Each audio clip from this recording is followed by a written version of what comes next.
오늘 말씀은 시편 119편 129절에서 144절입니다.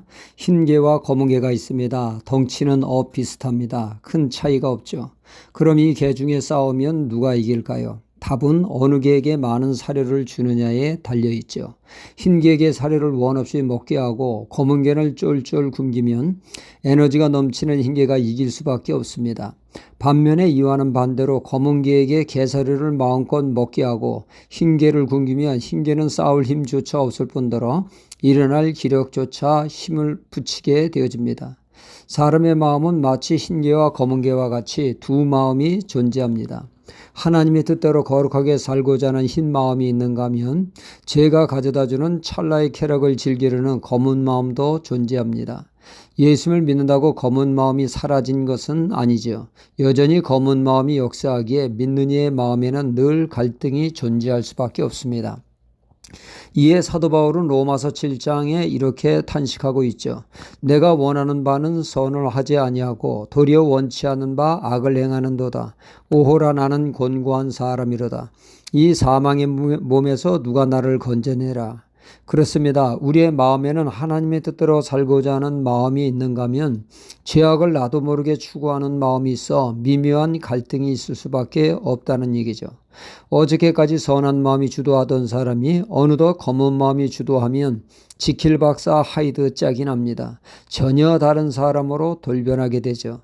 다윗을 우리는 성군이라고 부릅니다. 그 누구보다 하나님을 경외하며 매사에 자신의 유익을 추구하기보다는 하나님의 선한 뜻을 따르는 세상에 보기 드문 하나님의 사람이었습니다. 하나님도 그를 평가하기를 저는 내 마음에 합한 자다. 즉 내 마음을 시원케 하는 자여 흡족해 하는 자라고 최고의 찬사를 하나님께 받은 자입니다. 하지만 다윗이 어느 순간 검은 마음이 먹이를 주니까 어떻게 되었습니까? 예전에 경건했던 다윗의 모습을 찾아볼 수가 없게 되었습니다. 세상에 음흉하기 그지없는 늑대로 돌변했으며 그의 간교함과 교활함은 마귀도 놀랄 일이었습니다. 다윗의 충신인 우리아가 있죠. 다윗은 우리아의 아내 바세바를 그만 넘어서는 안 될 선을 넘게 됩니다. 유부녀를 겁탈하는 짓을 했죠. 하나님의 사람으로 도저히 상상할 수 없는 짓을 벌였습니다. 믿지 않는 자도 쉽지 않은 일인데 검은 마음이 그를 지배하니까 전혀 다른 삶을 살게 되었습니다. 그의 제약으로 인해 바세바가 임신을 함으로 만천하에 드러나게 되자 그는 교활함의 극치를 보여주었습니다. 바세가 임신한 아이가 남편 우리아의 아이인 것 양 위장하기 위해서 전쟁터에서 나라를 위해 목숨 걸고 싸우고 있는 우리아에게 다윗은 특별히 휴가를 주어 가정에서 지낼 수 있게 하게 합니다. 그러면 바세바의 임신은 정상적인 부부에서 있는 자녀로 누구도 의심하지 못할 것이었죠. 하지만 세상은 다윗의 계획대로 흐르지 않았습니다. 우리아가 집안에 들어가지 않고 여전히 성에 머무릅니다.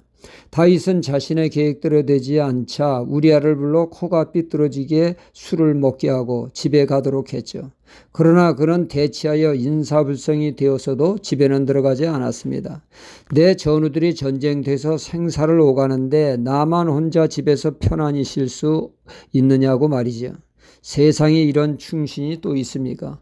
이런 사람은 상 주는 것이 마땅한데 다윗은 자신의 계획이 틀어지자 교활하고 대담하게 다시 전선으로 우리아를 보내면서 그의 손에 편지를 들려주게 됩니다. 요압 장군에게 전해주라고 말이죠. 그 편지 내용은 우리아 이름을 치열한 최전선에 배치하여 화살바지가 되어 죽게 하라는 명령이었죠. 충신 우리아는 자신을 죽이라고 하는 편지를 자신이 가져가는 어이없는 일을 벌어졌습니다. 다윗은 충직한 그것을 이용하여 그가 전쟁터에서 죽게 만든 것이죠. 그러자 다윗은 음엉이에 공식적으로 합법적인 것처럼 위장하여 바세바를 아내로 맞이하게 되었습니다.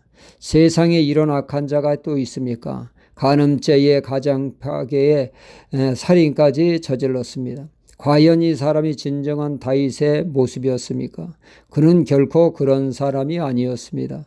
하나님 없이는 살 수 없는 그 누구보다 하나님을 사랑했으며 하나님을 경외하는 자였습니다. 하나님의 뜻대로 살고자 무던히 애쓴 말씀의 사람이었습니다. 그러나 한순간 죄의 유혹이 그만 육신의 정욕을 위해 살다 보니 그의 삶은 죄가 주장하는 삶으로 전락한 것입니다. 말씀이 우리 마음을 주장하면 하나님의 뜻대로 살게 됩니다. 그러나 죄가 주장하면 그 반대의 삶을 살기에 시편 기자는 133절에 나의 행보를 주의 말씀에 굳게 세우시고 아무 죄악이 나를 주장하지 못하게 하소서 기도하고 있습니다. 우리는 늘 깨어 죄악이 나를 주장하는 삶이 아닌 말씀이 주장하는 삶을 살아야겠습니다. 할렐루야.